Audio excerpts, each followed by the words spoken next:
राधे मेरी स्वामिनी,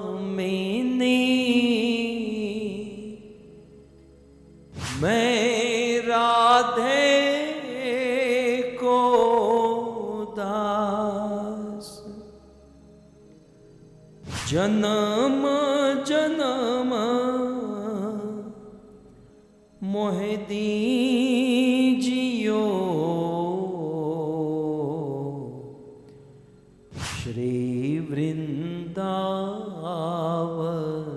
वास, श्री वृंदावन वास। राधा तू बड़ भागिनी, कौन तपस्या कीन, तीनों लोक के नाथ है, सो तेरो वाधीन, सो तेरो वाधीन। जय राधा माधव कुंज बिहारी, जय राधा माधव कुंज बिहारी, जय राधा माधव कुंज बिहारी, जय राधा माधव कुंज बिहारी, जय राधा माधव कुंज बिहारी, जय राधा माधव कुंज बिहारी, जय राधा माधव कुंज बिहारी, राधा माधव कुंज बिहारी। गोपी जनवल्लभ गिरिवर धारी, गोपी जनवल्लभ गिरिवरधारी, गोपी जनवल्लभ गिरिवर धारी, गोपी जनवल्लभ गिरिवरधारी, जय राधा माधव कुंज बिहारी, जय राधा माधव कुंज बिहारी।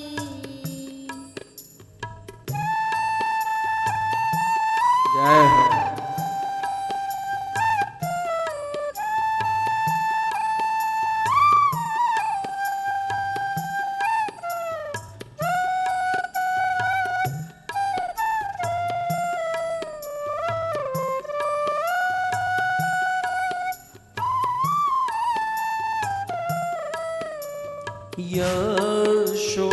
यशोदानंदन ब्रज जन रंजन, यशोदानंदन ब्रज जन रंजन, यशोदानंदन ब्रज जन रंजन। यशोदानंदन गाइए ब्रज जन रंजन, यमुना तीर वनचारी, यमुना तीर वनचारी, जय राधा माधव कुंज बिहारी, जय राधा माधव कुंज बिहारी। मननो मोरलियो रटे तारू नाम, मारी जो पड़िए आवो મારા રામ મનનો મોરલિયો રટે તારું નામ મારી ઝૂંપડીએ આવો મારા રામ એક વાર આવી પૂરો હૈયા કેરી હા મારી ઝૂંપડીએ આવો મારા રામ એક વાર આવી પૂરો જય હો કેરી હા મારી ઝૂંપડીએ આવો મારા રામ સૂરજ ઉગે ને મારી ઉગતી રે આશા સૂરજ ઉગે ને મારી ઉગતી રે આશા સંધ્યા ઢળે ને હું તો બનુ રે નિરાશા સંધ્યા ઢળે ને હું તો બની રે નિરાશા રાત દિવસ હું તો જોઉં તારી વાત મારી ઝૂંપડીએ આવો મારા રામ મનનો મોરલિયો રટે તારું નામ મારી ઝૂંપડીએ આવો મારા રામ એક વાર આવી પૂરો હૈયા કેરી હા મારી ઝૂંપડીએ આવો મારા રામ શ્રી રામ જય રામ જય જય રામ શ્રી રામ જય રામ જય જય રામ શ્રી રામ જય રામ જય જય રામ શ્રી રામ જય રામ જય જય રામ શ્રી રામ જય રામ જય જય રામ શ્રી રામ જય રામ જય જય રામ શ્રી રામ જય રામ જય જય રામ શ્રી રામ જય રામ જય જય રામ શ્રી રામ જય રામ જય જય રામ જય જય રામ શ્રી રામ જય રામ જય જય રામ જય ગાઈએ રામ શ્રી રામ જય રામ જય જય રામ જય જય રામ શ્રી રામ જય રામ જય જય રામ જય જય રામ શ્રી રામ જય રામ જય જય રામ જય જય રામ શ્રી રામ જય રામ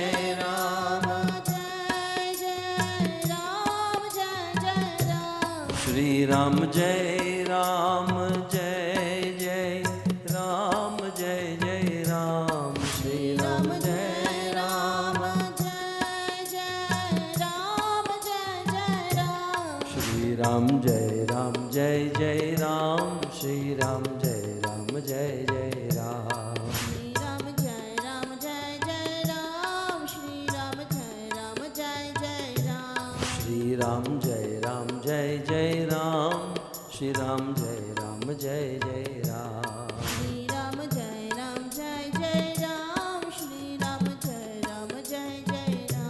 હરે કૃષ્ણ કૃષ્ણ કૃષ્ણ હરે હરે હરે રામ રામ રામ હરે હરે હો કૃષ્ણ હરે હરે હરે રામ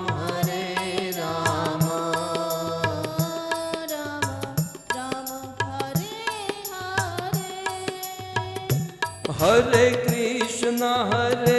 કૃષ્ણ કૃષ્ણ કૃષ્ણ હરે હરે હરે રામ રામ રામ હરે હરે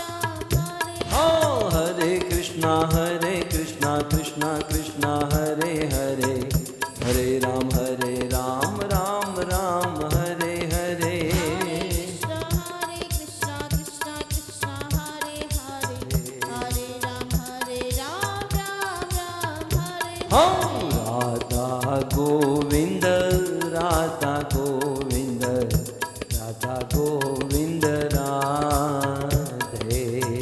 राधा गोविंद राधा गोविंद राधा गोविंद राधे। जगन्नाथ जगन्नाथ बलदेव जय सुभद्रा। जय जगन्नाथ।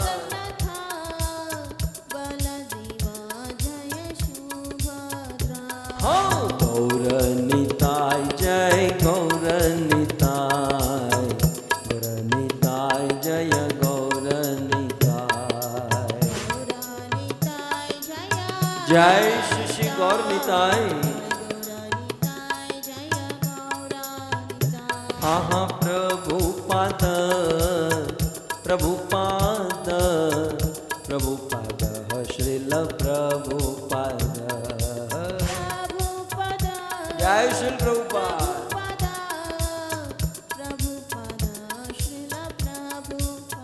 जय जय प्रभुपाद प्रभुपाद प्रभुपाद प्रभुपाद। जय जय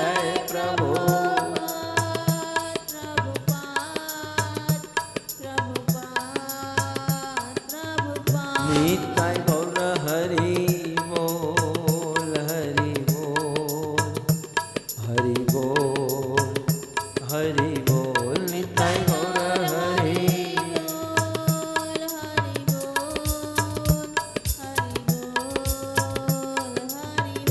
युग धर्म हरिनाम संकीर्तन की, श्री राधा गोविंद भगवान की, जगन्नाथ भगवान की, जगत गुरु श्री प्रभुपाद की। निताई गौर प्रेमानंदे। जय जय श्री राधे,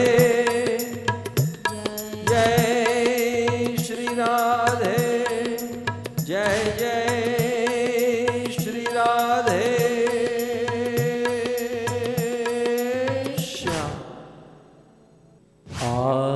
आराध्यो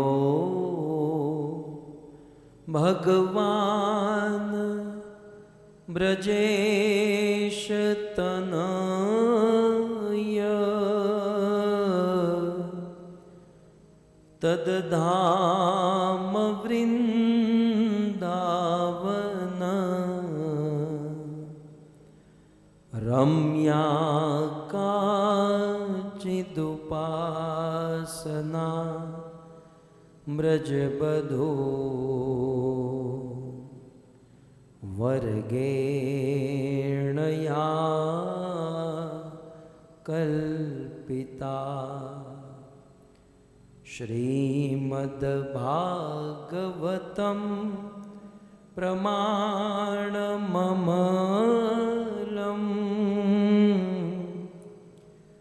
प्रेमापुमर्तो महान्। श्रीचैतन्य महाप्रभु मतमिदं तत्रादरो नः पर। लोकाभिरामं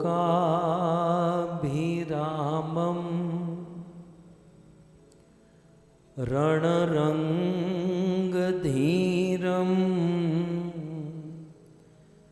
राजीवनेत्रं रघुवंशनाथं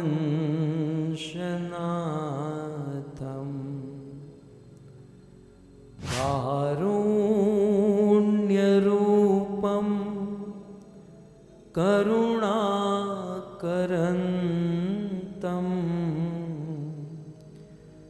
श्रीरामचन्द्रं शरणं प्रपद्ये करारविन्दे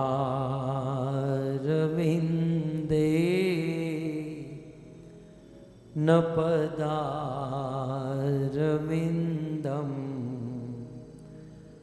मुखारविन्दे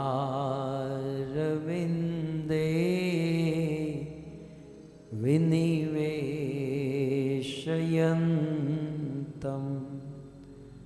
वटस्य पत्रस्य पुटे शयानं बालं मुकुन्दं मनसा स्मरामि। ॐ नमो भगवते वासुदेवाय।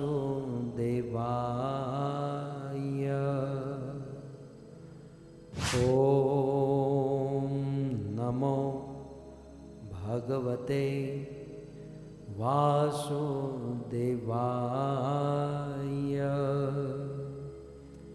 ॐ नमो भगवते वासुदेवाय।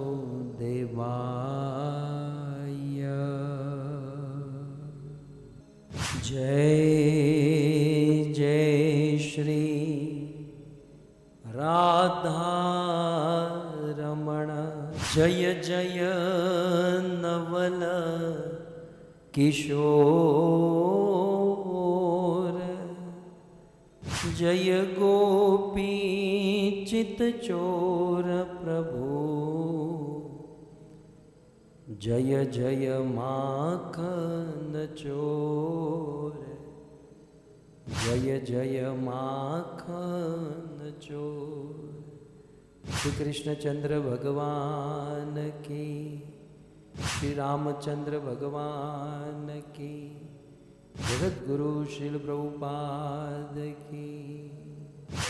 उपस्थित भगवत कथा अनुरागी पधारे हुए भक्त वृंद, इस सभा को परम सुशोभित करने वाले हमारे अंतर्राष्ट्रीय कृष्ण भावनामृत संघ इस्कॉन के वरिष्ठ भक्तगण, दूर दूर से देश विदेश से आधुनिक उपकरणों के माध्यम से बड़ी भारी मात्रा में इस कथा का श्रवण करने वाले समस्त श्रोतागण एवं केवट और शबरी समान पटनी परिवार के पूर्वज पितृगण, श्री दामजी बापा, दूधी माता, कांजी भाई, जया बहन, छोटू भाई, जसू बहन, प्रभुदास भाई, इन सब की पवित्र स्मृति में यह सुंदर भगवत कथा का आयोजन करने वाले हमारा यजमान परिवार, कुछ ऑस्ट्रेलिया से तो कुछ यूके से तो कुछ यजमान गण केनिया में हैं। ऐसे हमारे नवीन भाई, रंजन बहन, रमेश भाई, मुरली बहन, अरविंद भाई, इंदिरा बहन, शोभा माता और हमारे अपने प्रभुदास भाई, प्रभुदास प्रभु, आप सभी भक्तों का भगवत कथा के अंतिम सत्र में, सप्तम सत्र में पुनः एक बार हार्दिक स्वागत एवं आप सब के चरणों में हमारा प्रणाम। राधे श्याम, जय सिया राम। पिछले लगातार 6 दिनों से हम सब केवट चरित्र का श्रवण करते आए। गत सत्र में हमने शबरी माता को स्पर्श किया। मुझे शबरी माता बोलने में बड़ा आनंद आता है, मेरा तो मुंह ही भर जाता है जब मैं बोलता हूँ शबरी माता। बहुत सुंदर नारी है। शबरी माता के विषय में, शबरी माता की महिमा यदि मैं आपको कहूं, हमारे मानव समाज पर बहुत बड़ी भेंट, बहुत बड़ा उपकार किया एक संत, और वो थे नाभाजी महाराज। श्री नाभा गोस्वामी ने हमारे इतिहास में हुए सारे भक्तों के चरित्रों का वर्णन भक्तमाल में किया। मानव समाज के लिए ये व्यास और शुकदेव और सूत से कम नहीं थे, मैं तो कहता हूं ज्यादा ही थे, क्योंकि भगवान की चर्चा व्यास जी ने की, शुकदेव जी ने की, परंतु नाभा गोस्वामी ने तो भक्त चरित्र का वर्णन किया। मैं बारंबार वंदन करूं नाभा गोस्वामी, और नहले पर दहला नाभा गोस्वामी से ही आशीर्वाद लेकर प्रिया दास महाराज क्या भक्तों के चरित्रों का वर्णन अपने पदों में, अपने छपैयों में किए, अद्भुत। फिर कभी अवसर मिले तो इस विस्तार में हम जाएंगे। यदि कोई व्यक्ति बोलना चाहे, सुनना चाहे, तो आचार्यों ने बहुत कुछ दिया है, लेकिन हमारी परेशानी क्या है ना, मेरे जैसों की, आप सब तो जीवन में आलस बहुत है, पढ़ने का मन नहीं करता है, पढ़ते हैं तो नींद आ जाती है, और भी है? कोई बात नहीं, पढ़ने में आनंद नहीं आता तो सुन लीजिए, क्योंकि सुनना जो है ना पढ़ने से भी ज्यादा उत्तम माना गया है। खैर, नाभा गोस्वामी ने अनेक अनेक भक्तों के चरित्रों का वर्णन किया। उन भक्त चरित्रों का वर्णन करते हुए नाभा गोस्वामी कहते हैं कि दो प्रकार के भक्त होते हैं। एक भक्त जो भक्त भगवान से प्रेम करते हैं, ठीक है, एक प्रकार के भक्त होते हैं जो भक्त भगवान से प्रेम करते हैं, और दूसरी प्रकार के एक ऐसे भक्त हैं जिसको भगवान प्रेम करते हैं। एक प्रकार के भक्त जो भगवान के पास जाते हैं, लेकिन एक प्रकार के भक्त जिसके पास भगवान चलकर आते हैं। सो भक्त भगवान को प्रेम करता है, भक्त भगवान के पास जाता है, लेकिन वो भक्त कितने निराले होंगे जिसको भगवान प्रेम करते हैं, वो भक्त कितने महान होंगे जिसके पास भगवान चलकर जाते हैं। और उस भक्त को हरि वल्लभ कहा गया। क्या कहते हैं? हरि वल्लभ। नाभा गोस्वामी ने अपने चौथे छप्पई में, अपने चौथे श्लोक में, आप श्लोक समझिए, उन्होंने हरि वल्लभ का निवेदन किया। बोले हरि वल्लभ, मैं आपके बीच में रखूं, देखना चाहोगे? नाभा गोस्वामी की रचना आप देखो। नाभा गोस्वामी कहते हैं, हरि वल्लभ सब प्रार्थो, जिन चरण रेणु आस धरी, हनुमंत जामवंत सुग्रीव, हनुमंत जामवंत सुग्रीव, विभीषण शबरी खगपति, विभीषण शबरी खगपति। श्री नाभा गोस्वामी हरि वल्लभ सब प्रार्थो। मैं ये भक्तमाल लिखने जा रहा हूं, लेकिन ये भक्तमाल लिखने से पूर्व हरि वल्लभ सब प्रार्थो में सबसे पहले हरि वल्लभ को प्रार्थना करता हूं, प्रणाम करता हूं। भगवान को बाद में, पहले इन हरि वल्लभों को प्रणाम करता हूं। ये हरि वल्लभ कैसे हैं? जिन्होंने भगवान को प्रेम नहीं किया, भगवान ने इनको प्रेम किया। ये ऐसे भक्त है जिसको भगवान ने प्रेम किया। ये ऐसे भक्त हैं जो भगवान के पास नहीं गए, भगवान इनके पास आए। हरि वल्लभ है। तो कहते हैं ऐसे हरि वल्लभ को मैं प्रार्थूं, मैं प्रार्थना करूं, मैं प्रणाम करूं।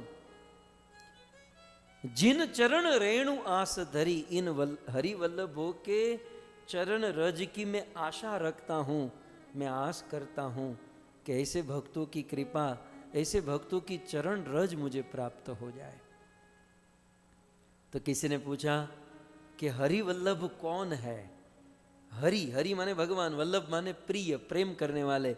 भगवान किसको प्रेम करते हैं? भगवान की डिक्शनरी में प्रेमियों का नाम यदि हो तो किसका नाम है? नाभा गोस्वामी ने लिख दिया हनुमंत। भगवान किसको प्रेम, हरि वल्लभ भगवान किसको प्रेम करते हैं? हनुमान को। दूसरा जाम्बवंत, तीसरे सुग्रीव, चौथे विभीषण, पांचवी शबरी और छठे गरुड़ खगपति। ये ऐसे भक्त हैं जिनको भगवान के पास नहीं जाना पड़ा। ये उन भक्तों के नाम है जिनके पास भगवान चल कर आए। हरि वल्लभ, ये है हरि वल्लभ। भागवत जी में शब्द है ना, हरिदास वर्य। हरिदासों में उत्तम युधिष्ठिर महाराज और गिरिराज गोवर्धन। ठीक उसी प्रकार भक्तमाल में है हरि वल्लभ। तो हनुमान जी जो भगवान के पास नहीं गए, भगवान किष्किंधा में स्वयं हनुमान जी के पास आए। जाम्बवंत जी स्वयं भगवान इनके पास आए। सुग्रीव के पास स्वयं भगवान गए। विभीषण के पास लंका में, विभीषण लंका से थोड़ी आया था, विभीषण के पास भगवान गए। और इसी श्रृंखला में है शबरी। शबरी का स्थान हरि वल्लभों में है। शबरी जिसको हरि वल्लभ कहा गया है। गत सत्र में हम सब ने श्रवण किया किस प्रकार से पूर्व जन्म में एक राजा की कन्या थी, राजा के साथ इनका विवाह हुआ था। भजन भक्ति करना चाहती थी लेकिन राजा भक्ति नहीं करते थे और न करने देते थे। मैं तो यही कहता हूँ कि आप भक्ति न कर सको कोई बात नहीं, लेकिन जो करते हैं उनको करने दो, उनको मदद करो, तब भी आपको लाभ मिलेगा। तीर्थराज प्रयाग में कुंभ लगा और गई, और वहां पर भी ऐसी व्यवस्था, क्योंकि राज रानी थी तो साधु संतों की संगति नहीं हो पाई। तीर्थराज प्रयाग से प्रार्थना की कि अगला जन्म मिले तो राजा के घर पर नहीं, किसी गरीब के घर पर, दरिद्र के घर पर मिले और मैं कुरूप बनूं।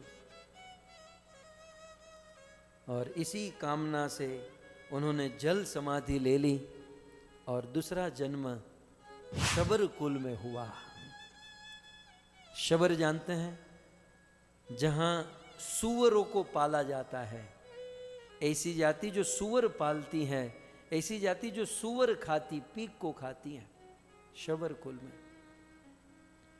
और शबर कुल में जन्म हुआ इसलिए इनका नाम हुआ शबरी। एग्जैक्ट नाम तो किसी के पास नहीं है, न वाल्मीकि जानते, न तुलसीदास जानते, न कोई ग्रंथ में इनका नाम, बस शबर कुल में जन्म इसलिए शबरी। बाकी स्पेसिफाई क्या नाम था इसका एक्चुअल कोई नहीं जानता। कल हमने कहा था शबर कुल में जन्म हुआ। धीरे धीरे धीरे धीरे ये कन्या बड़ी हुई, 16 साल की हुई। और जब कन्या बड़ी होती है तो पिता के मन में सबसे बड़ी चिंता होती है कि इसका विवाह कोई अच्छे घराने के साथ, कोई अच्छे स्थान पर हो जाए। शबरी के पिता ने 16 साल की उम्र में उनका विवाह तय किया और विवाह का दिन निकट आ गया। कल बारात आने वाली थी और आज इस 16 साल की कन्या शबरी के हाथों में मेहंदी की रस्म हो रही है। शबरी के चरणों में महावर लगाए जा रहे हैं, पीठी हल्दी चंदन आदि लगाया जा रहा है। और उसी समय इस कन्या ने अपने घर की खिड़की से देखा तो उस घर के प्रांगण में 100 जानवरों को, 100 पशुओं को बांध कर रखा था। 16 साल की इस कन्या शबरी ने अपनी मां से कहा कि मां, हमारे घर में इतने सारे पशुओं को क्यों बांध कर रखा है? तब शबरी की माँ कहती है, पगली बेटी तू ये भी नहीं जानती कि कल दूल्हा आने वाला है, दूल्हे के साथ बाराती आने वाले हैं। बेटी हमारे शबर कुल में बारातियों का स्वागत पशुओं का मांस खिलाकर किया जाता है। इस प्रकार जब शबरी ने सुना तो शबरी का हृदय कांपने लगा। शबरी मन में सोचती है कि मुझे एक का विवाह, मुझे एक जीव की शादी और इतने सारे पशुओं की हत्या, ये ठीक नहीं है, ये ठीक नहीं है। उस दिन रात को जब पूरा घर सो रहा था, दूसरे दिन विवाह है, बारात आने वाली है, लेकिन पिछले दिन रात को ही शबरी जब पूरा घर सोया हुआ था, उसी समय घर के प्रांगण में गई और शबरी ने वे सारे पशुओं को छोड़ दिया। सारे पशुओं में भी चेतना होती है, वो भी समझ गए थे कि कल हम कटने वाले हैं, कल हम मरने वाले हैं। लेकिन इस 16 साल की शबरी ने सारे पशुओं को मुक्त कर दिया। वे बेजुबान पशु जब वहां से मुक्त हुए, कुछ बेचारे बोल तो नहीं पाए, लेकिन उस पशुओं ने अपने मन ही मन शबरी को आशीर्वाद दिया, आशीर्वचन दिया कि देवी धन्य हो, हम तो कल मरने वाले थे, देवी तुमने हमारा बंधन खोला है, जा हम तुम्हें आशीर्वाद देते हैं कि भगवान तुम्हारा बंधन खोल देंगे। तुमने आज हमारा बंधन खोला है, भगवान तुम्हारा बंधन खोलेंगे। शबरी तुमने हमको बचाया है, गुरुदेव तुमको भवसागर में डूबने से बचा देंगे। हम ऐसा आशीष करते हैं, हम ऐसी कामना करते हैं। इस प्रकार शबरी ने पशुओं को छोड़ा और पशुओं ने ये शुभ, ये मंगल कामना की। भक्तों, इस प्रसंग से बहुत सारी सीख मिलती है कि हमें इस संसार में पशु पक्षी पर उपकार करना चाहिए, पशु पक्षियों की रक्षा करनी चाहिए, पशु पक्षियों को भी सुखी और प्रसन्न रखने का प्रयास करना चाहिए। वे बेजुबान पशु बेचारे बोल नहीं पाते, लेकिन उनका भी मन होता है, उनमें भी चेतना होती है। वे बेजुबान पशु भी आशीर्वाद देंगे ना, तो जीवन धन्य हो जाएगा। और हम सबका तो बड़ा सौभाग्य है कि हम सब जिस आश्रय में उपस्थित हैं, यहाँ पर गौ सेवा हम सब कर रहे हैं। गौ माता की सेवा, गौ माता बोल नहीं सकती, लेकिन उनका आशीर्वाद निश्चित हम सब पर लगता है। इस प्रकार शबरी ने पशुओं को छोड़ा, लेकिन शबरी ने मन में सोचा कि यदि घर पर रही तो फिर से ये मेरा विवाह कराएंगे, फिर से पशु पक्षियों को लाएंगे, मारेंगे, काटेंगे। ये घर पे रहना ही ठीक नहीं है। शबरी अपना घर छोड़कर निकल गई, अपना घर बार परिवार सब कुछ छोड़कर शबरी निकल गई और शबरी वन में चली गई, क्योंकि शबरी को भजन करना था और भजन करने के लिए वन बहुत उपयुक्त होता है। हिरण्यकशिपु ने प्रहलाद को पूछा, प्रहलाद सबसे अच्छी बात क्या है, सबसे अच्छा काम क्या है? तो प्रहलाद ने यही कहा था ना, तत्साधु मन्ये असुरवर्य देहि नाम सदा समुद्विग्न धियाम असदग्रहात हित्वात्म पातम गृहमंध कूपम वनम गतो यत हरिमाश्रयेत।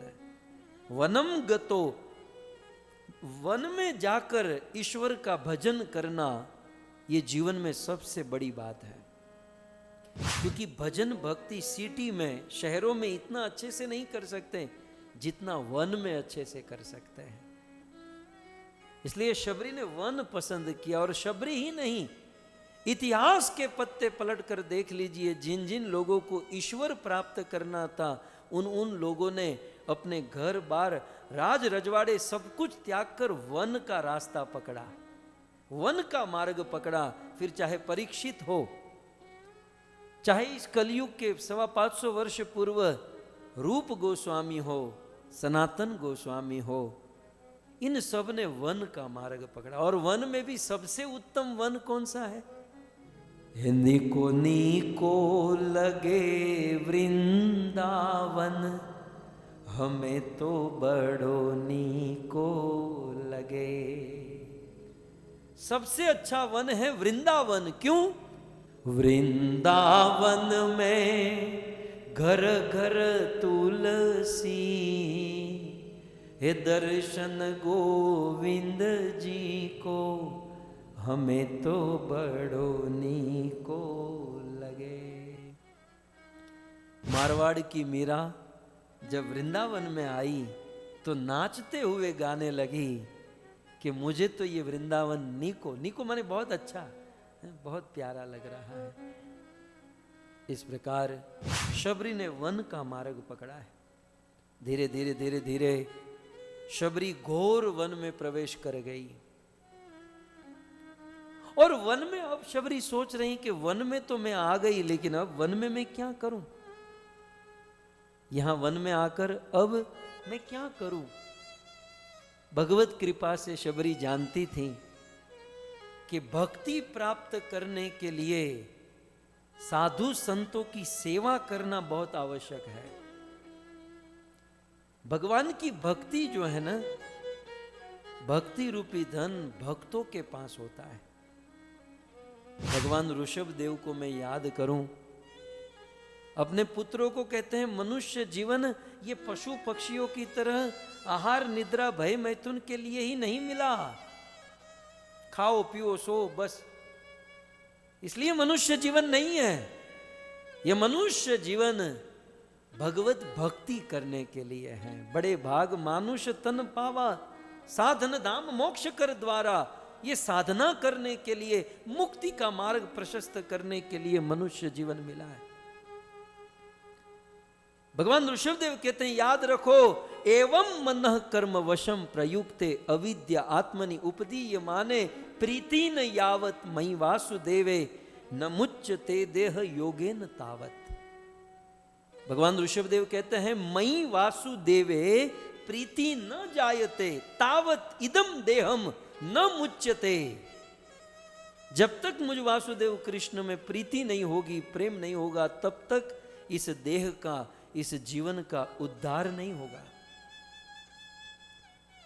इसलिए भगवान से प्रेम, भगवान की भक्ति करना ही मनुष्य जीवन का लक्ष्य है। तो फिर भक्ति मिलेगी कैसे?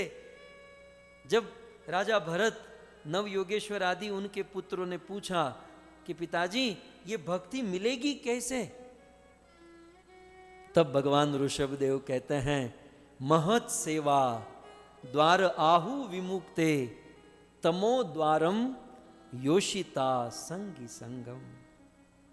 ये भक्ति प्राप्त होगी एक और मात्र एक महत सेवा, महताम सेवा, महात्माओं की सेवा करने से। बाकी दुनिया में सब कुछ कहीं भी मिल जाएगा, लेकिन भक्ति रूपी धन तो महात्माओं से ही प्राप्त होगा। महात्माओं की सेवा करने से ही शुद्ध भक्ति मिलेगी। ये बात शबरी के चित्त में प्रकट हुई और शबरी ने ठान लिया कि मैं महात्माओं की सेवा करूंगी, साधु संतों की सेवा करूंगी। और चलते चलते चलते शबरी मातंग ऋषि के आश्रम में पहुंची है। मातंग ऋषि अपने शिष्यों के साथ आश्रम में रहते थे और वहां पर कोई स्त्रियां नहीं थी। शबरी के मन में हुआ कि ये लोग मुझे रखेंगे नहीं, सेवा का मौका देंगे नहीं। कोई बात नहीं, मैं किसी को बताऊंगी ही नहीं।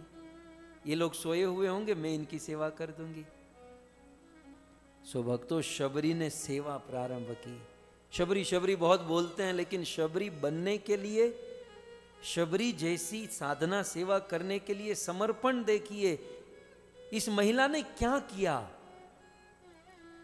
ये महात्मा लोग रोज सुबह उठकर शौचालय, शौच, वन में तो आप सब जानते हैं शौच क्रिया करने जाते थे। शबरी सुबह जल्दी उठकर, माने रात, आधी रात को ही समझो, महात्माओं के शौच करने का स्थान साफ कर देती।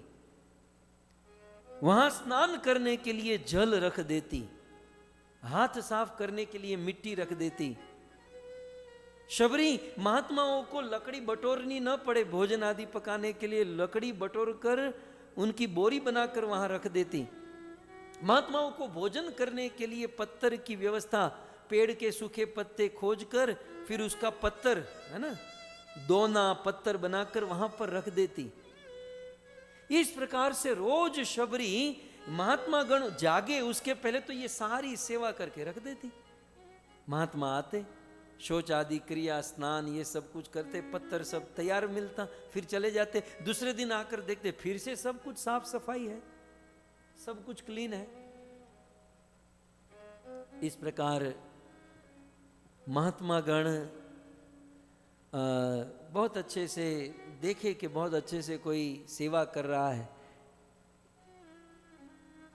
अन्य जो शिष्य लोग थे ना, वो तो सब खुश हो गए हैं कि चलो सब मेहनत टली है, ये हमको करना पड़ता था, कोई मुफ्त में आकर कर रहा है, चलो बहुत अच्छा काम, फ्री में हो रहा है ना, बहुत अच्छा हुआ। लेकिन ये बात मतंग ऋषि को पता चली और मातंग ऋषि को ये ठीक नहीं लगा। बोले कोई हमारी सेवा कर रहा है, ठीक नहीं है। शिष्य तो बहुत प्रसन्न थे कि मुफ्त में सब चल रहा है, चलने दो, लीला जब तक होता है होने दो। मतंग ऋषि नहीं, क्योंकि ये मतंग थे। मातंग का अर्थ क्या है? मत प्लस अंग, मत प्लस अंग, संधि विच्छेद करेंगे मतंग। मतंग का अर्थ होता है जिसका अंग, मत अंग, जिसका अंग भगवान की भक्ति के रस में मदमस्त है, मत है, मतवाला है, उसे मतंग कहते हैं। सो मतंग ऋषि भगवान के शुद्ध भक्त थे और वे जानते थे कि ये ठीक नहीं है। मतंग ऋषि ने अपने शिष्यों को कहा कि क्या कर रहे हो, उस चोर को खोजो। शिष्य ने कहा गुरुदेव वो चोर थोड़ी है, वो तो हमारा मुफ्त में काम कर रहा है। बोले नहीं वो चोर है। सारे शिष्य बैठ गए। गुरुजी पहले ये समझाइए कि ये चोर कैसे हुआ जो ये सब काम कर रहा है। मतंग ऋषि ने कहा एक नहीं, दो नहीं, तीन चोरी कर रहा है वो आदमी, खोजो उसको। बोले 3 चोरी कौन सी? पहली चोरी वो हमारी सेवा की चोरी कर रहा है, फिजिकली ये सेवा हमारी है तो फिजिकली वो हमारी सेवा की चोरी कर रहा है। और दूसरा वो चोर इसलिए क्योंकि यदि कोई भक्त की सेवा करता है तो सेवा करने वाला भक्त की भक्ति को ले लेता है। मतलब भक्त की भक्ति यदि किसी को सेवा दे तो उसमें ट्रांसफर हो जाती है। वो हमारी भक्ति की चोरी कर रहा है। और तीसरा वो चोर हमारे चित्त की चोरी कर रहा है। एक बात याद रहे, यदि आप किसी को सेवा देते हो ना तो सेवा करने वाले में आसक्ति हो जाती है। मैं श्रील प्रभुपाद को याद करूं, प्रभुपाद किसी एक व्यक्ति को ज्यादा सेवा नहीं देते थे। किसी को अपनी पर्सनल सेवा में भी रखते तो महीना 2 महीना, फिर दूसरा, फिर तीसरा। क्योंकि यदि किसी से सेवा अधिक कराओगे तो उसमें आसक्ति हो जाएगी, और आसक्ति गुरु की शिष्य में आसक्ति हुई तो समझो शिष्य गया काम से। फिर शिष्य कुछ गलत करेगा तो बोल नहीं पाएंगे गुरु, शिष्य अधोगति की ओर चला जाएगा। इसलिए मातंग ऋषि ने कहा कि वो हमारे चित्त की चोरी कर रहा है, वो हमारी भक्ति साधना की चोरी कर रहा है, और फिजिकल सेवा की चोरी तो हो ही रही है, सेवा छूट ही रही है। खोजो उस चोर को। मातंग ऋषि वो सारे चेले कहने लगे कि गुरुजी उसे खोजने के लिए तो जल्दी उठना पड़ेगा क्योंकि वो तो हम जगे उसके पहले ही जग कर सारा काम करके चला जाता है, तो उसके लिए जल्दी उठना पड़ेगा। मातंग ऋषि कहते हैं कि वो बेचारा सेवा करने के लिए रोज तुमसे पहले जगता है। XYZ कोई भी तो सेवा कर रहा होगा, वो रोज जल्दी जगता है और तुमको एक दिन जगने में प्रॉब्लम हो रही है। ये होता है कभी कभी, क्या है ना, नए भक्ति में जब नए नए होते तो प्रॉब्लम नहीं, लेकिन जब सीनियर हो जाते ना, बहुत सीनियर, तब ये सारी प्रॉब्लम आती है। तो कहते हैं कि हम कैसे जाएंगे, बोले एक दिन जगो। फिर भी मुझे ऐसा लगता है चेले तो जगे ही नहीं। दूसरे दिन मातंग ऋषि जल्दी जग गए। और भक्तों, मातंग ऋषि जगकर जब उस स्थान पर जल्दी जग कर गए, रोज की तरह नहीं, थोड़े से जल्दी जग कर गए, तो मातंग ऋषि ने शबरी को देखा। क्या शबरी का रूप था। आज की महिला 1 मिनट के लिए भी अपने शरीर पर पसीने की बूंद नहीं आने देती। थोड़ा सा पसीना आया तो पॉकेट खोलकर सीधा वो मेकअप निकाला और थोड़ा सा कर दिया। आंखों का काजल भी पोंछने नहीं देती, बाल भी बिल्कुल ठीक से 5-5 मिनट में लट को ठीक करना। लेकिन ये दृश्य देखो, शबरी का दृश्य देखो। मातंग ऋषि ने प्रथम बार शबरी के ऊपर दृष्टि डाली तो मां शबरी का दर्शन क्या था। सेवा करने के लिए मां शबरी ने अपनी साड़ी को थोड़ा सा ऊपर पहना था। आजकल की तरह नहीं झाड़ू भी मारते जाए और साड़ी भी घसीटते जाए, साड़ी थोड़ी सी ऊपर थी। अब देखो, सिर पर लकड़ी का गट्ठर था। शबरी मां के सिर पर लकड़ी का गट्ठर था और दोनों कंधों पर पत्थर का बोझ था, पत्थर के बोझ लटके हुए थे। और दोनों हाथों में झाड़ू था, दोनों हाथों में झाड़ू, कंधे में पत्थर लटक रहे थे, सिर पर लकड़ी का बोरा था और दोनों आंखों में अश्रु की धारा बह रही थी और सफाई करते हुए शबरी आगे बढ़ रही थी। शबरी के इस दृश्य को देखकर मातंग ऋषि को समझने में देरी नहीं लगी, निश्चित ये कोई पवित्र महिला है। मातंग ऋषि शबरी के पास पहुंचते हैं और शबरी के पास पहुंचकर शबरी का परिचय पूछते हैं कि देवी, इतने दिनों से तुम हमारी सेवा कर रही हो, सच सच बताओ देवी तुम कौन हो। तब शबरी कहती हैं, प्रभु ये मत पूछिए कि मैं कौन हूं, आप ये कहिए कि मेरा उद्धार कैसे होगा। मैं कौन हूं ये मत पूछिए, आप मुझे कैसे तारोगे ये मुझे बताइए। कैसे तारोगे हरि जी मोहे, कैसे तारोगे गुरु जी मेरा अवगुण भरा शरीर, कहो ना कैसे तारोगे गुरु जी मेरा अवगुण भरा शरीर, कहो ना कैसे तारोगे। पाप करंता हंसे ये मनवा, जाप करंता रोवे। पाप करंता हंसे ये मनवा, जाप करंता रोवे। भोग रोग में निस दिन जागे, कथा कीर्तन में सोवे। ऐसी उलट पड़ी तकदीर, कहो ना कैसे तारोगे गुरु जी मेरा अवगुण भरा शरीर, कहो ना कैसे तारोगे। मैं कौन हूं ये मत पूछिए, मुझे कैसे तारोगे। शबरी ने कहा कि मेरा जन्म शबर कुल में हुआ है, मैं बहुत नीच जाति की हूं।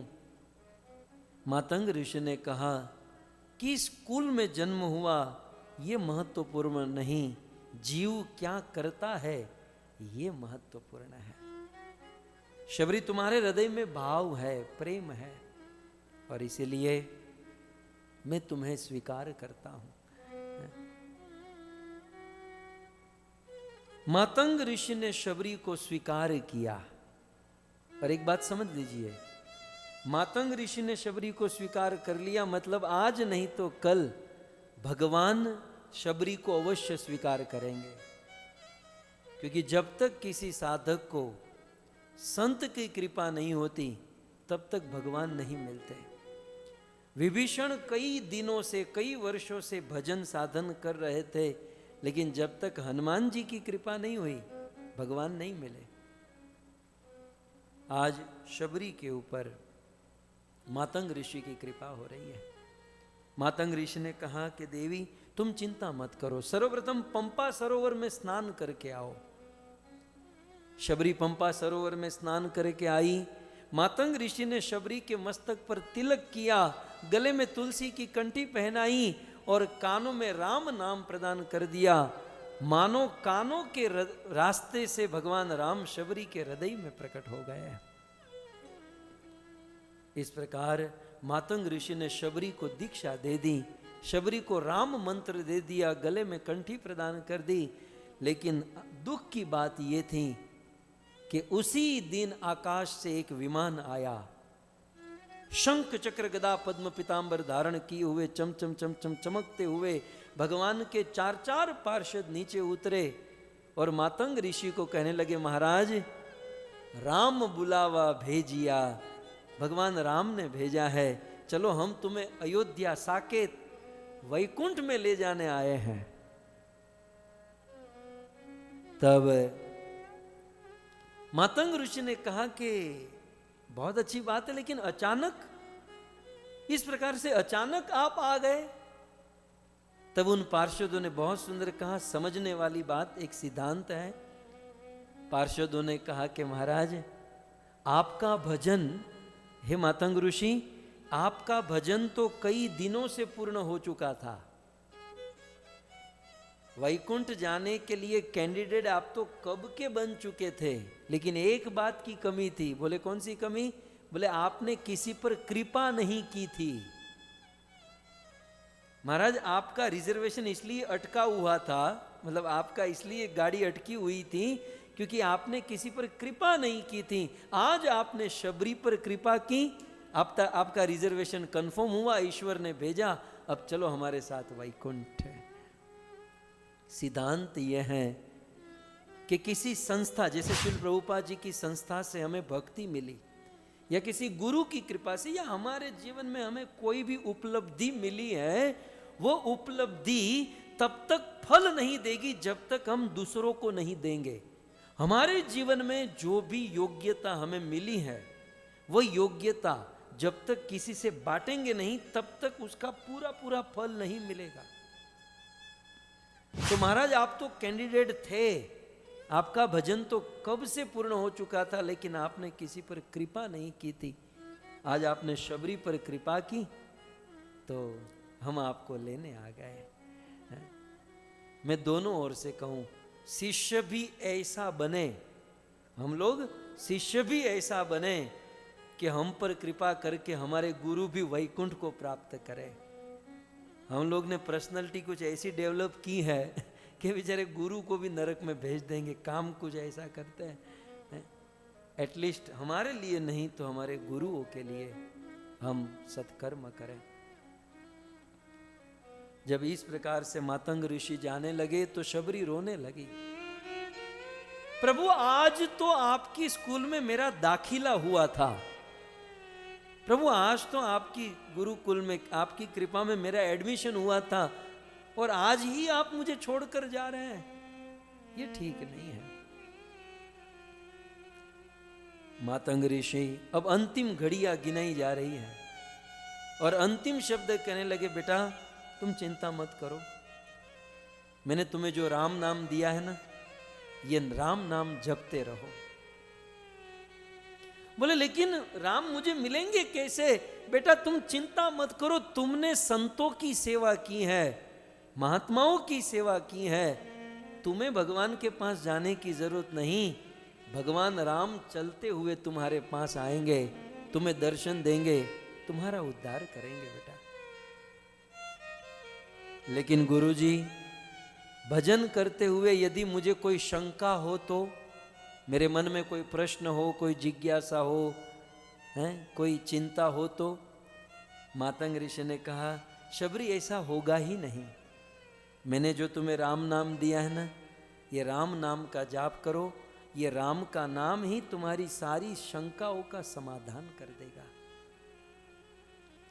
इस प्रकार से मातंग ऋषि शबरी को यह उपदेश देकर और शबरी ने अंतिम पर, मातंग ऋषि जा रहे थे, विमान में बैठ गए, विमान टेक ऑफ हुआ, लेकिन प्रभु मैं राम को पहचानूंगी कैसे? तब मातंग ऋषि जाते जाते कह के गए, शबरी राम के अलावा तेरे घर पर कोई आएगा ही नहीं, तेरे घर पर कोई नहीं आएगा, केवल राम आएंगे, और जिस दिन तेरे घर पर कोई आए समझ लेना वो राम आया है। फ्लाइट चली गई, मातंग ऋषि चले गए, शबरी यहां अकेले। लेकिन भक्तों, आजकल हम संस्थाओं में भी देखते ना, संस्था के आचार्य जब तक होते हैं तब तक सब ठीक चलता है, लेकिन जब आचार्य चले जाते हैं तो सब झगड़ा और ये वो सब कुछ कलह होने लगता है। यहाँ भी कुछ ऐसा हुआ। मातंग ऋषि चले गए तो मातंग ऋषि के शिष्य साधु समाजी उनसे नाराज हो गया कि ये हमारे गुरुजी कैसे, जिन्होंने स्त्री को दीक्षा दे दी, स्त्री को कोई दीक्षा देता है? ये कलयुग है भक्तों। उस समय त्रेता युग चल रहा था ना, फिर भी ऐसा कलह हुआ। जिस गुरु ने चलना बोलना सिखाया, भजन भक्ति करना सिखाया, लोग उसी गुरु के ऊपर दोषारोपण करने लगे कि इन्होंने ऐसा क्यों किया। वो तुमसे ज्यादा जानता है, तुमसे ज्यादा भक्ति करता है, उनकी सोच दिव्य है, लेकिन ये लोग समझ नहीं पाते और अपने ही गुरु का अपराध कर बैठता है। और फिर वो सांप सीढ़ी की रमत रमते ना, सांप सीढ़ी रमते ना, करते करते 99 पहुंचे तो 99 वो सांप बैठा होता है, 99 में गए तो सीधा पहले में वापस आ जाते हैं। साधना भक्ति योग तप करके प्रोग्रेस किए, लेकिन अपने ही गुरु का अपमान और अपराध करके सीधे जहां थे वहां पर आ जाते हैं। पतन, इसी का नाम है पतन। शबरी का अपमान करने लगे, अपने गुरु का अपराध करने लगे। लेकिन शबरी ने मन में सोचा कि मेरे गुरुजी ने कहा है कि राम आएंगे, वो कहकर गए हैं कि राम आएंगे, अब कौन सी तारीख वो नहीं बताई थी। मातंग ऋषि ने यह नहीं बताया था कि कौन सी तारीख को आएंगे। शबरी ने सोचा कल ही आ गए तो, गुरुजी कहकर गए हैं और गुरुजी कहकर गए हैं तो वो तो कल ही आ जाएंगे, तो क्या होगा। जब से मातंग ऋषि गए हैं तब से शबरी राम के आने की राह देखने लगी कि राम आएंगे। शबरी वन में जाती, फल फूल तोड़कर लाती, अपने मार्ग को बुहारती, बोले राम के चरण कोमल है, कंकर पत्थर न लगे, फूलों से मार्ग सजाती, फल फूल तोड़कर लाकर रखती कि मैं खिलाऊंगी, मेरे राम आएंगे। और सुबह से लेकर राम के आने की प्रतीक्षा करती, कब मेरे राम आएंगे, कब राम आएंगे। ऐसा करते करते एक दिन बीता, 2 दिन बीता, 3 दिन, 4, 5, 6, शास्त्रों में लिखा है हजारों वर्ष बीत गए, हजारों वर्ष बीत गए, राम नहीं आए। लेकिन हमें जो समझना है भक्तों, हजारों वर्ष बीते लेकिन शबरी का उत्साह नहीं बीता। अपने गुरु के प्रति जो भरोसा था, जो विश्वास था, वो रत्ती मात्र भी कम नहीं हुआ। हमारा क्या है ना, हमारे गुरु जी कहें कि भगवान मिलेंगे, 1 दिन, 5 दिन, महीना, 2 महीना, बस फिर हम क्या डिसीजन लेंगे। गुरु भी झूठा, भगवान भी झूठे, छोड़ो मगजमारी, करो अपना काम। ये हमारी भावना है। धन्य है शबरी, धन्य है। गुरु के वचनों पर पूर्ण अटूट विश्वास है इस महिला को। भगवान को प्राप्त करने के लिए 3 वस्तु अत्यंत आवश्यक है। सबसे पहला है पुरुषार्थ, परिश्रम। शबरी ने पुरुषार्थ किया, वो मार्ग सजाती, फल फूल तोड़कर लाती, सब काम करती, पुरुषार्थ। फिर दूसरा है प्रार्थना। केवल पुरुषार्थ नहीं, भगवान से प्रार्थना भी होनी चाहिए। शबरी प्रार्थना करती थी। सूरज उगे ने मारी उगती रे आशा, संध्या ढळे ने मने મળતી નિરાશા, રાત દિવસ હું તો જોઉં તારી વાટ, મારી ઝૂંપડીએ આવો મારા રામ. મનનો મોરલિયો રટે તારું નામ, મારી ઝૂંપડીએ આવો મારા રામ. શબરી કહેતી, આરે આંખડીએ મને ઓછું દેખાય છે, દર્શન વિના મારું મનડું મૂંઝાય છે, નહીં રે આવો તો વાલા જાશે મારી લાજ, મારી ઝૂંપડીએ આવો મારા રામ. इस प्रकार शबरी रोज प्रार्थना करती थी कि हे प्रभु कब आओगे, कब आओगे. सो पुरुषार्थ प्रार्थना केवल दो से भी काम नहीं होगा, और तीसरी चीज करनी पड़ेगी, और वह तीसरी चीज है प्रतीक्षा. पुरुषार्थ प्रार्थना और प्रतीक्षा, प्रतीक्षा करनी होगी. उत्साहात निश्चयात धैर्य, धीरता रखनी पड़ेगी. सो शबरी प्रतीक्षा कर रही है और रोज मार्ग सजा रही है. एक दिन की बात, प्रभु के आने के लिए तैयारी कर रही थी और हाथ में झाड़ू है और शबरी अपने मार्ग को साफ कर रही थी. और जब मार्ग साफ कर रही थी तो उस कचरे में से एक कंकर, एक थोड़ा छोटा सा पत्थर उड़ा और किसी महात्मा को लगा. एक छोटा सा पत्थर, महात्मा खा पी कर पेट ही बढ़ाया है, उसको क्या लगने वाला है. लेकिन बस कुछ साधु इतने क्रोधित हो जाते हैं, जैसे ही वो पत्थर महात्मा जी को स्पर्श हुआ, महात्मा आग बबूले हो गए, क्रोधित हो गए. अरे मूर्ख, तूने मुझे छू लिया,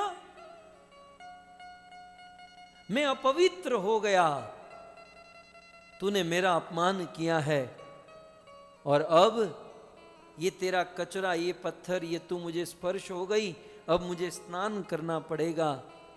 वो महात्मा जी पंपा सरोवर में स्नान करने गए, क्योंकि इस महात्मा ने शबरी का अपमान किया था, इसलिए वो पंपा सरोवर कीड़े मकोड़े से, गंदगी से भर गया. यद्यपि ये सरोवर कीचड़ से, कीड़े मकोड़े से भरा था, क्योंकि महात्मा ने शबरी का अपमान किया था. लेकिन याद रहे, जो लोग अपराध करते हैं ना, वो उल्टा सोचते हैं.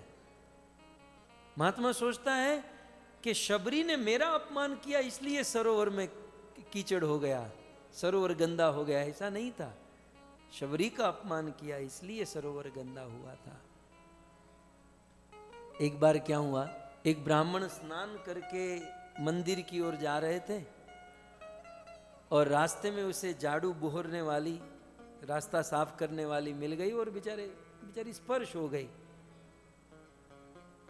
और महात्मा बहुत क्रोधित हो गए, स्नान करने गए, फिर से आए तो फिर से बेचारी अनजाने में स्पर्श हो गई, बूढ़ी महिला होगी. महात्मा बहुत क्रोध किए. महात्मा ने राजा को कंप्लेंट की कि कैसे काम वाले रखते हो, ये हमें स्पर्श कर देते हैं. तो उस महिला ने राजा को कहा कि ये मेरा पति है. महात्मा दंग रह गए, बोले ये मेरा पति है. महात्मा ने कहा अरे हम पति नहीं, हम तो सन्यासी हैं. बोले नहीं, ये मेरा पति है. बोले हम सन्यासी हैं, मेरा पति है, सन्यासी है. राजा ने कहा प्रमाण दो. बोले प्रमाण चाहिए. उस महिला ने उस महात्मा के हाथ को पकड़ लिया और महात्मा क्रोध करने लगा, चिल्लाने लगा, तुम कैसी हो, गंदी हो, ऐसा है वैसा है. बोले उस महिला ने कहा देखो ये प्रमाण है. राजन बताओ क्रोध कौन करते हैं? ब्राह्मण क्रोध करते हैं? बोले ब्राह्मण क्रोध नहीं करते। सन्यासी क्रोध करते? सन्यासी। बोले क्रोध कौन करते हैं? बोले क्रोध शूद्र करते हैं। बोले मैं शूद्रा, ये शूद्र, हम दोनों पति पत्नी हैं। साबित कर दिया है? कहने का अर्थ यह है, कितना भी बड़ा आदमी हो, क्रोध जब करता है ना तो वह बहुत छोटा हो जाता है। इसलिए सदैव अपने क्रोध पर नियंत्रण रखे। कितना भी बड़ा आदमी क्रोध से बहुत नीचे आ जाता है। शबरी का अपमान किया, शबरी को गाली दी, तिरस्कार किया, अपमान किया। और यहां पर भगवान रामचंद्र और लक्ष्मण सीता को खोज रहे हैं। अब शबरी का कोई चेहरा देखने के लिए तैयार नहीं है। महात्माओं ने बहिष्कार किया और राम और लक्ष्मण सीता को खोज रहे। एक आश्चर्यमयी घटना ये घटी, भगवान रामचंद्र हा सीते हा सीते हा सीते सीता को खोजते खोजते अचानक शबरी हा शबरी हा शबरी हा शबरी। लक्ष्मण जी अपने कान को मारकर बोल क्या रहे हैं? हा शबरी हा शबरी। लक्ष्मण जी फिर से कान को बोले, अब तक तो सीते सीते सीते चल रहा था, अब शबरी शबरी कैसे हो गया? लक्ष्मण जी ने अपने पूरे जीवन काल में यह शब्द पहली बार सुना। ये शबरी कौन है? अब लक्ष्मण जी अनुज भगवान रामचंद्र के पीछे पीछे चल रहे थे और चलते चलते भगवान राम और लक्ष्मण पंपा सरोवर के तट पहुंच गए हैं। और पंपा सरोवर के तट पर ऋषि मुनियों की कुटिया है। प्रत्येक ऋषि मुनियों की कुटिया में दरवाजा खटखटाते हैं और राम पूछते हैं, मेरी शबरी को देखा? ऋषि मुनि, अरे महाराज प्रभु आप पधारे। बोले, मुझे आपके घर नहीं, मेरी शबरी को देखा। सारे ऋषि मुनियों को पूछ रहे, मेरी शबरी को देखा?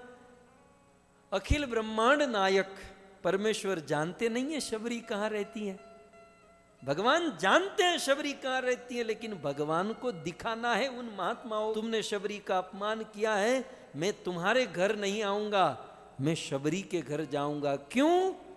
क्योंकि मैं कोई बहुत बड़े उच्च कुल में जन्म ले, कोई बहुत गुण वाला हो जाए, धन संपत्ति वाला हो जाए, मैं इनका भूखा नहीं हूं। मैं तुम्हारे घर नहीं आऊंगा, मैं शबरी के घर जाऊंगा, यह दिखाने के लिए कि मैं भाव का भूखा हूं। हमारे भगवान भाव के भूखे। और भगवान कहते हैं, भाव का भूखा हूं मैं, भाव ही सार है, भाव से मुझको भजे तो भव से बेड़ा पार है। भाव बिन सब कुछ भी दे डाले तो मैं लेता नहीं, भाव बिन सब कुछ भी दे डाले तो मैं लेता नहीं, भाव से एक पुष्प दे दे तो मुझे वह स्वीकार है। भाव बिन सुनी पुकार मुझ तलक आती नहीं, भाव बिन सुनी पुकार मुझ तलक आती नहीं, भाव बिन एक स्वर करता मुझे लाचार है। भाव जिन जिन में नहीं उनकी मुझे चिंता नहीं, चाहे कितना भी बड़ा महात्मा क्यों न हो। भाव जिन जिन में नहीं उनकी मुझे चिंता नहीं, पर भाव वाले भक्त का भरपूर मुझ पर भाव है। भाव वाले भक्त का भरपूर मुझ पर भाव है। बांध लेते जन मुझे दृढ़ भाव की जंजीर में, बांध लेते जन मुझे दृढ़ भाव की जंजीर में, इसलिए इस दरा पे होता मेरा अवतार है। इस प्रकार भगवान रामचंद्र ये दिखाना चाहते हैं। और अब गोस्वामी तुलसीदास जी ऐलान करते हैं, शबरी देखी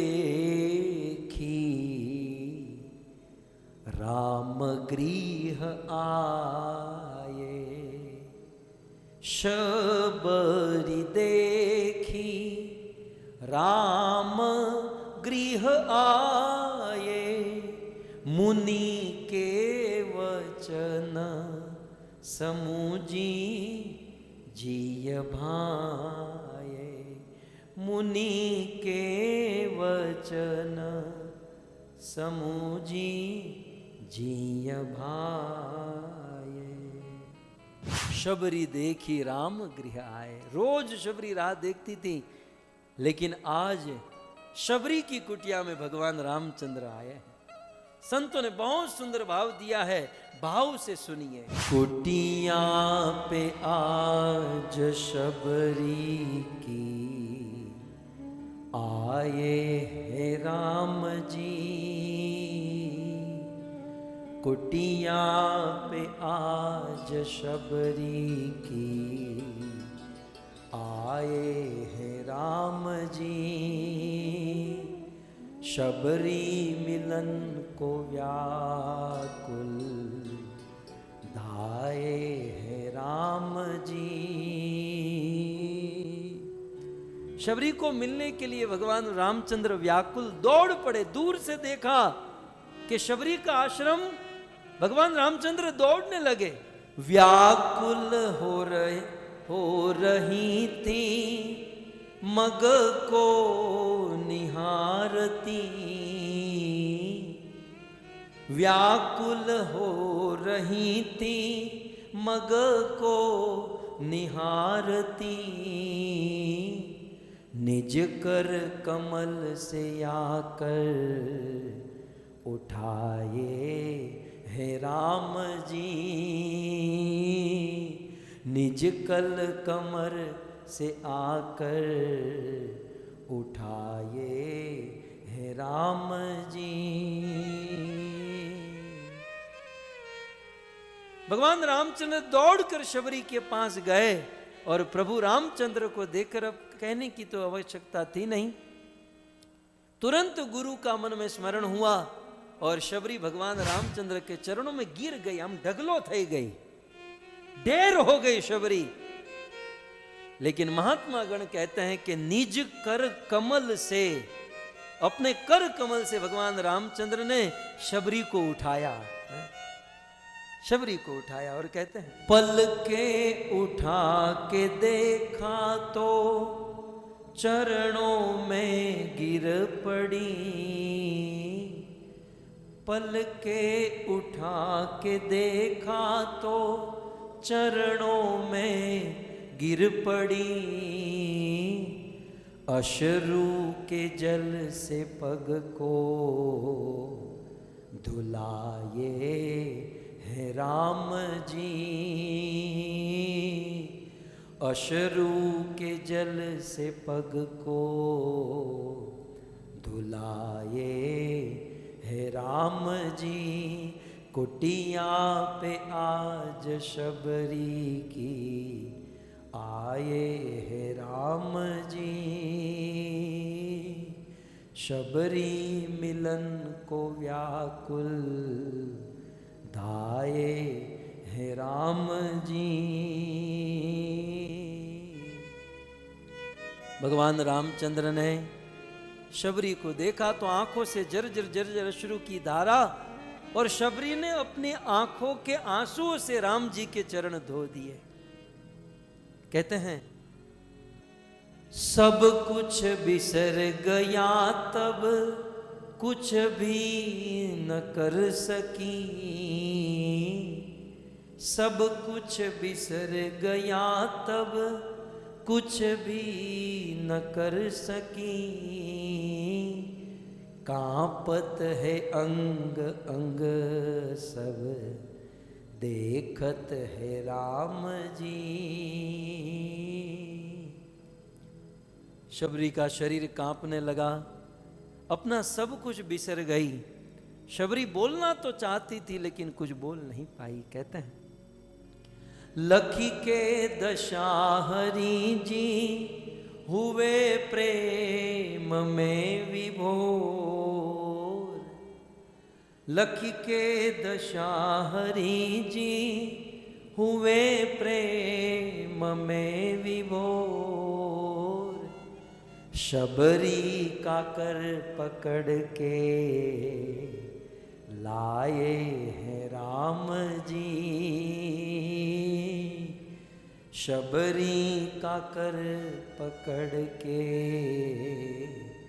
लाए हैं राम जी। भगवान रामचंद्र ने शबरी का हाथ पकड़ा और शबरी के हाथ को पकड़कर चलकर शबरी को उनके आश्रम में लेकर आते हैं। और जब आश्रम में आकर राम और शबरी आमने सामने खड़े हैं तो भक्तों आज प्रकृति रोने लगी, आज प्रकृति कांपने लगी। कहते हैं शबरी भी रो रही है और राघव भी रो रहे, शबरी भी रो रही है राघव भी रो रहे, रो रो के अपने ही से लगाए है राम जी, रो रो के अपने ही से लगाए है राम जी।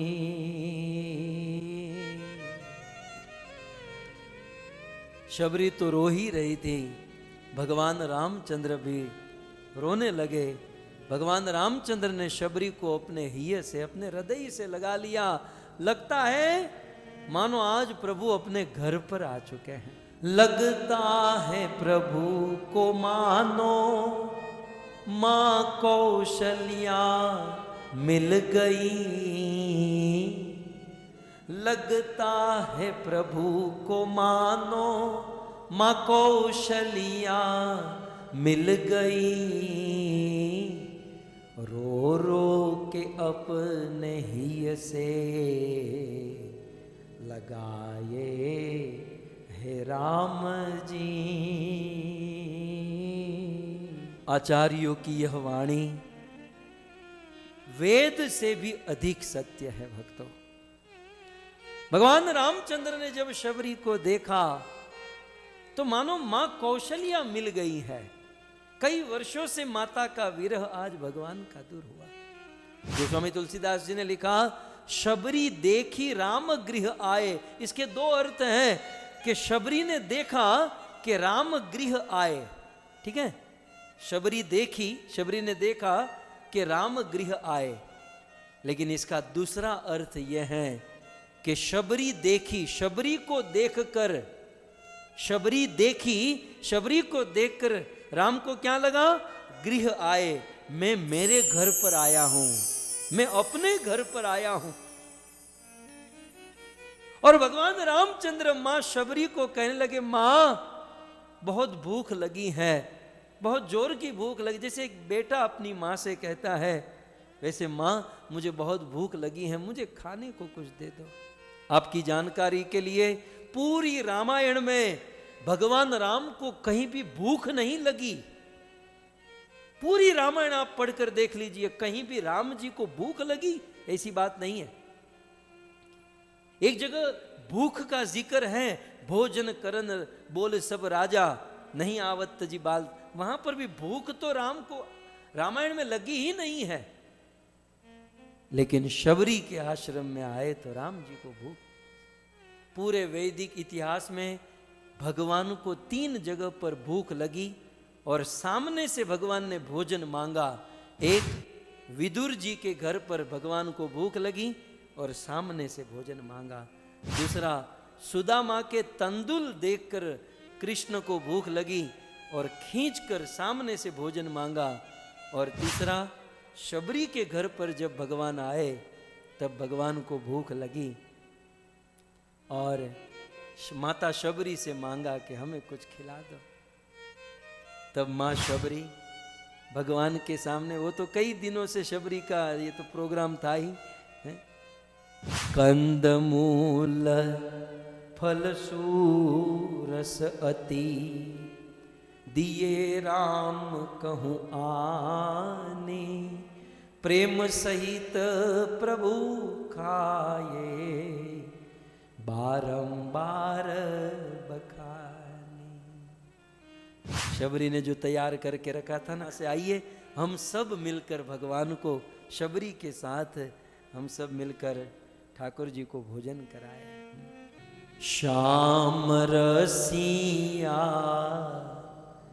मेरे मन बसिया रुचि रुचि भोग लगाओ रसिया, श्याम रसिया मेरे मन बसिया, रुचि रुचि भोग लगाओ रसिया।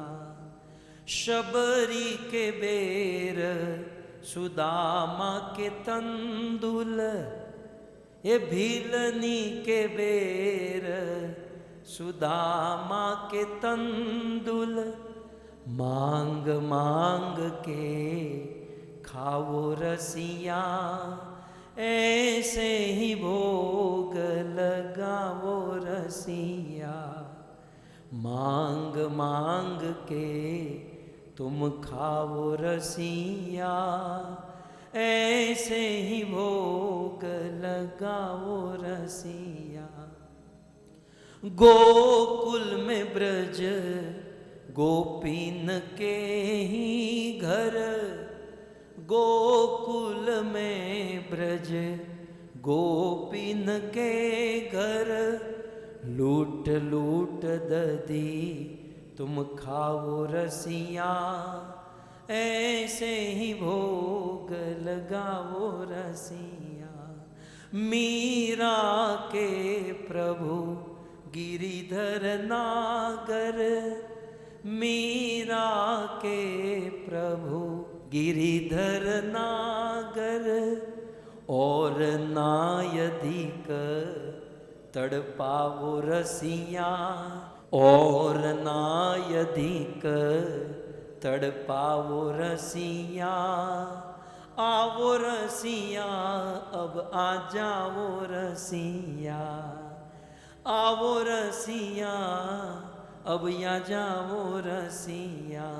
शबरी के बेर सुदामा के तंदुल, मेरी दूधी माता के बेर सुदामा के तन, दूधी माता के बेर दाम जी बापा के तंदुल, मांग मांग के तुम खाओ रसिया, ऐसे ही भोग लगाओ रसिया।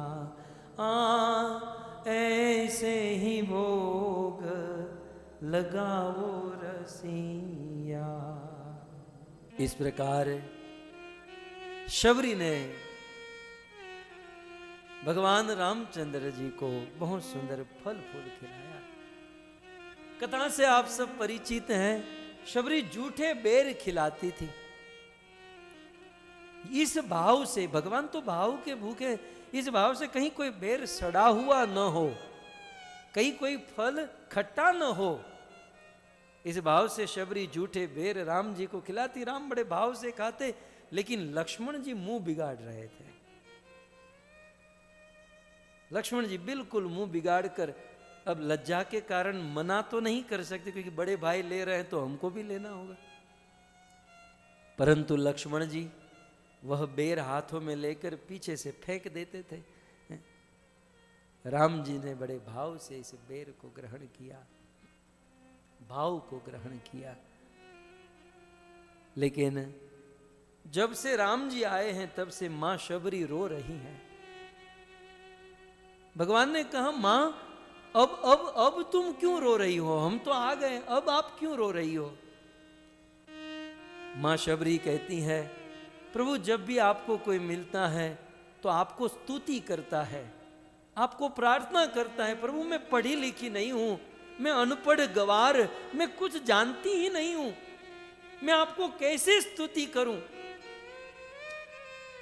भगवान राम जी ने कहा कि मां भले तुम स्कूल में नहीं गई हो, हम तो गुरुकुल में गए हैं ना। मां आप स्तुति नहीं जानते, हम तो स्तुति जानते ना। आप सुनो, स्तुति हम करेंगे। शबरी एक ऐसा पात्र जिसके सामने भगवान स्तुति करने लगे।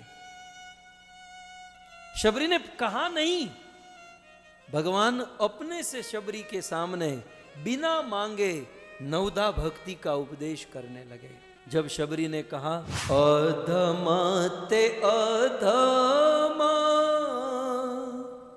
अधमयति नारी तीन मह में मतिमंद अधारी।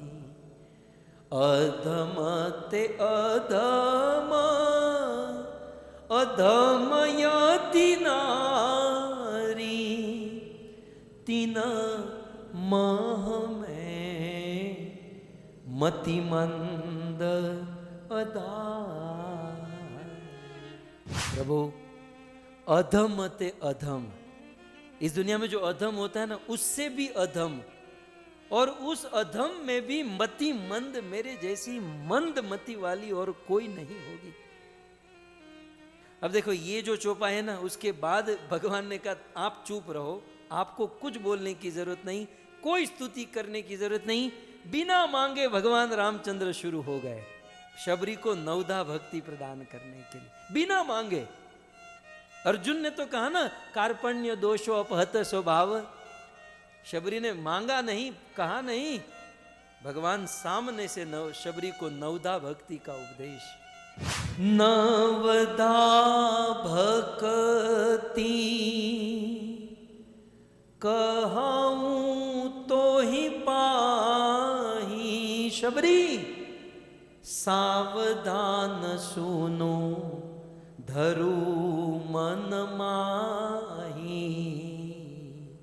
प्रथम भक्ति संतन कर संगा, दूसर रति मम कथा प्रसंगा।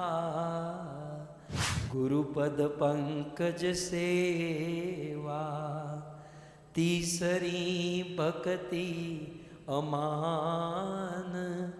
चौथी भक्ति मम गुणगण, करई कपट तजी गान, करई कपट तजी गान।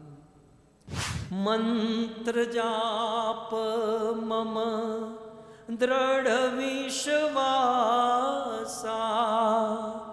पंचम भज न सोबे द प्रकाशा।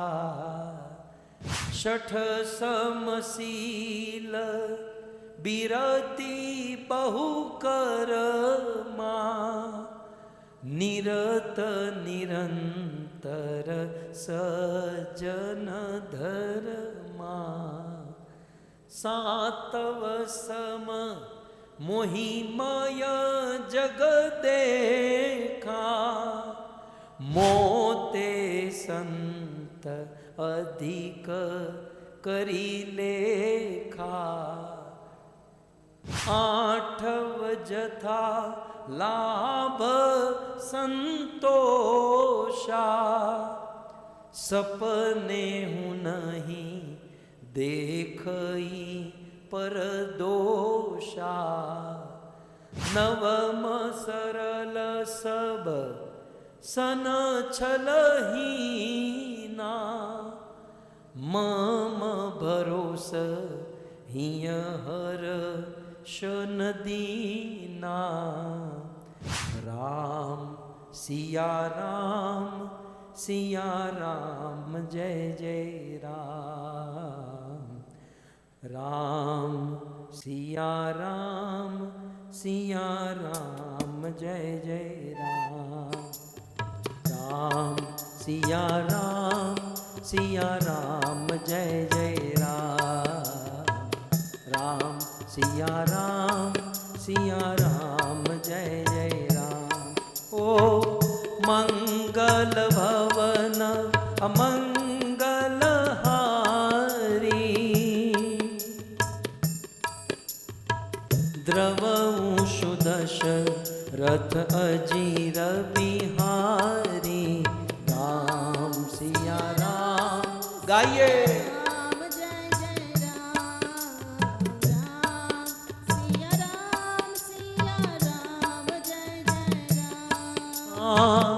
हरि अनंत हरि कथा अनंता,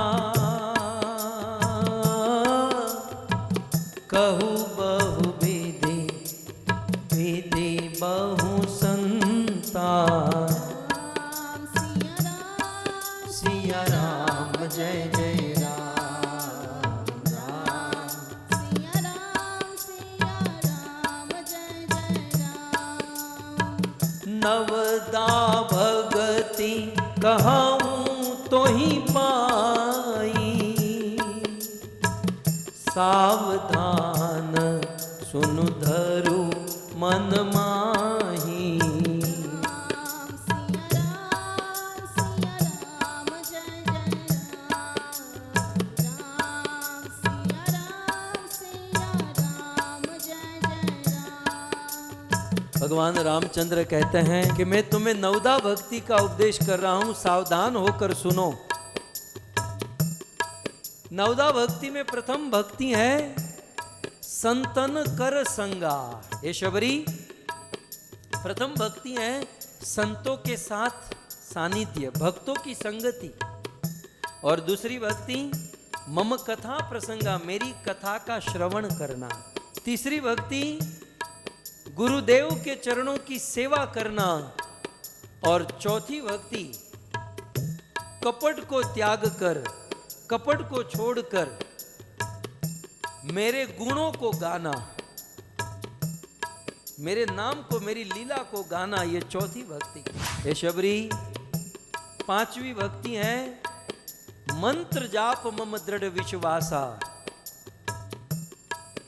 मेरे मंत्र में, मंत्र का जाप करने में दृढ़ विश्वास रखना, मतलब दृढ़ विश्वास के साथ महामंत्र का जाप करना। हरे कृष्णा कृष्णा कृष्णा कृष्णा हरे हरे, हरे राम राम राम राम हरे हरे, हरे कृष्णा हरे, गाइए कृष्णा कृष्णा हरे हरे, हरे राम राम राम हरे हे शबरी। इस प्रकार पांचवी भक्ति मेरे मंत्र में दृढ़ विश्वास रखना।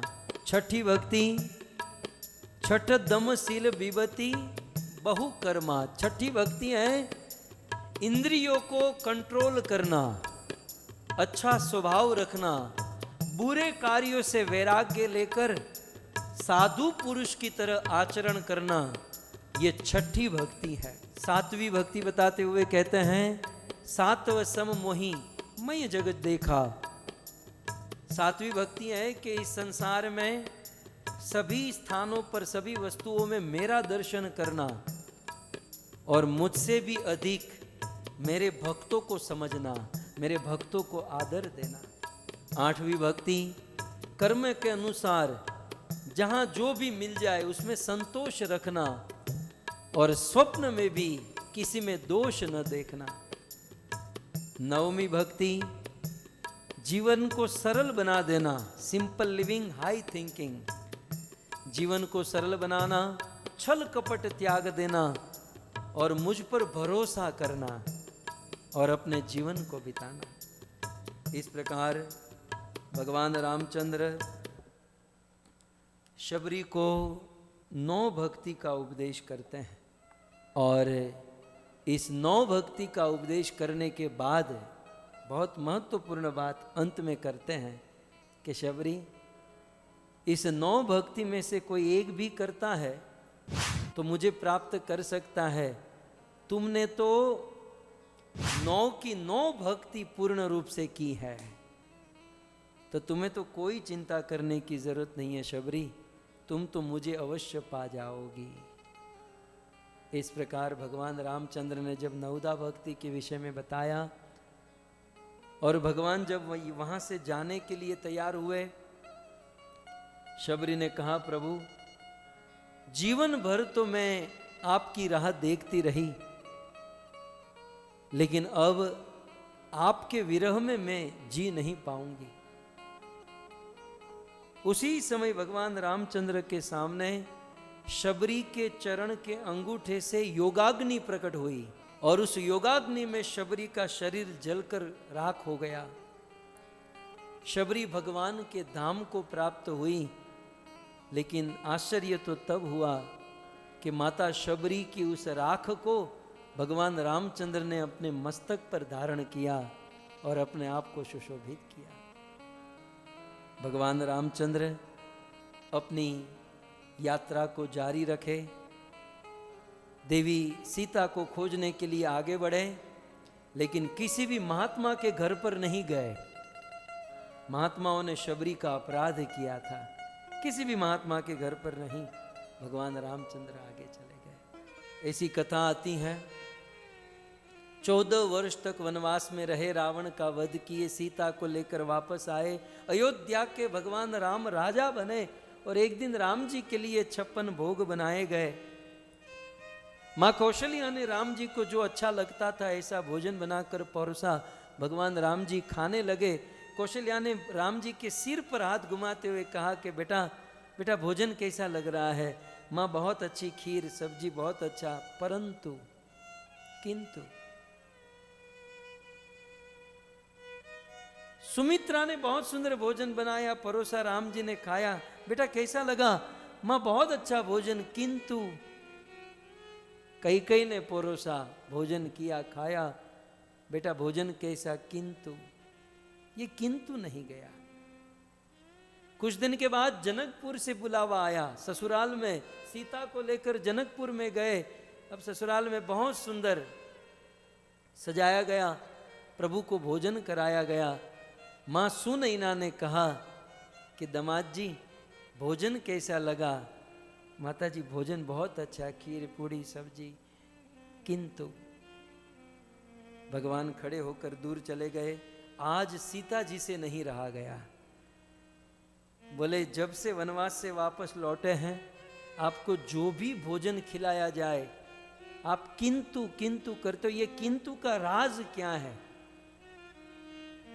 तब भगवान रामचंद्र कहते हैं कि देवी क्या बताऊं, मुझे 56 भोग मिल रहे हैं, लेकिन शबरी के उस जूठे बेर में मुझे जो सुख मिला था, शबरी के उस जूठे बेर में मुझे जो आनंद मिला था, ये जनकपुर के ऐश्वर्य में या अयोध्या के 56 भोग में मुझे नहीं मिल रहा है। क्योंकि तेरा पति वस्तु का भूखा नहीं है देवी, तेरा पति भाव का भूखा है। भाव ग्रही जनार्दन। और शबरी ने बहुत सुंदर भाव से मुझे खिलाया था। और एक घटना सुनिए, जब राम जी अयोध्या के राजा हो गए, सब कुछ ठीक हो गया, सब कुछ नॉर्मल हो गया। एक दिन लक्ष्मण जी बड़े परेशान राम जी के कमरे में आए। बोले एकांत में आपका काम है। राम जी लक्ष्मण जी को एकांत में लेकर गए। लक्ष्मण जी ने कहा कि प्रभु मुझे एक बहुत बड़ी चिंता है। बताओ लखन क्या चिंता है? कई दिनों से एक चिंता मुझे सता रही है, एक प्रश्न मुझे सता रहा है। बताओ लक्ष्मण क्या प्रश्न है? बोले भैया हम दोनों का जन्म एक ही घर पर हुआ। बोले बिल्कुल। बोले वो अग्नि देवता के एक ही चरु से हमारा जन्म हुआ। बिल्कुल बराबर। हमारा नामकरण संस्कार भी एक दिन हुआ। बोले ये भी बराबर। हमारा विद्या संस्कार, चूड़ाकरण संस्कार एक दिन, ये भी बराबर। भैया हमारा विवाह भी एक साथ हुआ, ये भी बराबर। हमारा वनवास भी एक साथ हुआ, ये भी बराबर। भैया हमारे जीवन में सब कुछ सिमिलर था। तो एक बात का जवाब आज मुझे चाहिए कि जब सब कुछ बराबर हम दोनों के जीवन में है, तो मेघनाद का बाण मुझे ही क्यों लगा, आपको क्यों नहीं लगा? मेघनाद का बाण आपको नहीं लगता और मुझे लग जाता है, मैं मूर्छित हो जाता हूं। क्यों? आखिर क्या बात है? तब राम जी ने कहा कि लक्ष्मण याद करो, मेघनाद का बाण तुम्हें क्यों लगा, इसका जवाब चाहते हो तो याद करो। सीता को खोजते हुए हम पंपा सरोवर गए थे, याद है? बोले याद है। बोल वहां भीलनी उस शबरी ने हमारा स्वागत किया और वो बेर खिलाए, याद है? बोले याद है। वो बेर मैं तो खा रहा था लखन, लेकिन वो झूठे बेर समझकर तुम नहीं खा रहे थे, कपट कर रहे थे, याद है? बिल्कुल याद है। लक्ष्मण वो बेर तुमने खाए नहीं, वो बेर तुमने फेंक दिए। वह बेर उस पर्वत से नीचे गिरे और उस बेर में से संजीवनी बूटी बनी। तुमने वहां शबरी के बेर नहीं खाए, इसलिए मेघनाद का बाण लगा और हनुमान जी आए और उसी बेर से संजीवनी बूटी बनी और फिर संजीवनी खाए। लखन यदि वो बेर खा लिए होते ना तो मेघनाद का बाण नहीं खाना पड़ता था। ये है शबरी के बेर की महिमा, ये है शबरी की महिमा। बस आगे कुछ नहीं कह सकता भक्तों, समय भी सीमा रेखा को पार कर चुका है। लेकिन आप सभी भक्तों का बहुत बहुत धन्यवाद। आप सभी भक्त बड़े भाव से, बड़ी श्रद्धा से इस कथा का श्रवण किए। मैं विशेष धन्यवाद दूंगा हमारे पटनी परिवार के समस्त सदस्यों को जो एक साथ बैठकर इस कथा का श्रवण किए। दामजी दादा और दूधी माता की स्मृति में यह कथा रखी गई थी और उनके उद्धार के लिए कथा रखी गई, ऐसा तो है ही नहीं। उनका तो उद्धार हो ही चुका है। उनकी कृपा से हम इस कथा का श्रवण किए। कांजी भाई, जया बेन, छोटू भाई, जसू बेन, प्रभुदास भाई, इन सारे पितरों की कृपा से हमारे पटनी परिवार ने ये बहुत बड़ा साहस किया और आज निर्विघ्न रूप से 7 दिवसीय ये कथा आज पूर्णाहुति की ओर जा रही है। હું ધન્યવાદ કરું નવીન ભાઈ આપને, આપના ધર્મપત્ની રંજનબેનને, સાથે સાથે ધન્યવાદ કરું રમેશભાઈ, મુરલીબેન, અરવિંદભાઈ, ઇન્દિરાબેન, શોભાબેન અને યોગેશભાઈ અને આપ સૌને, અને વિશેષ મને સ્પેશિયલ આશીર્વાદ આપવા માટે 7 દિવસ પધાર્યા એવા અમારા પ્રભુદાસભાઈ અને रासेश्वर कृष्ण प्रभु, आप सभी भक्तों को भूरी भूरी धन्यवाद। भगवान ने आप लोगों को बहुत कुछ दिया है।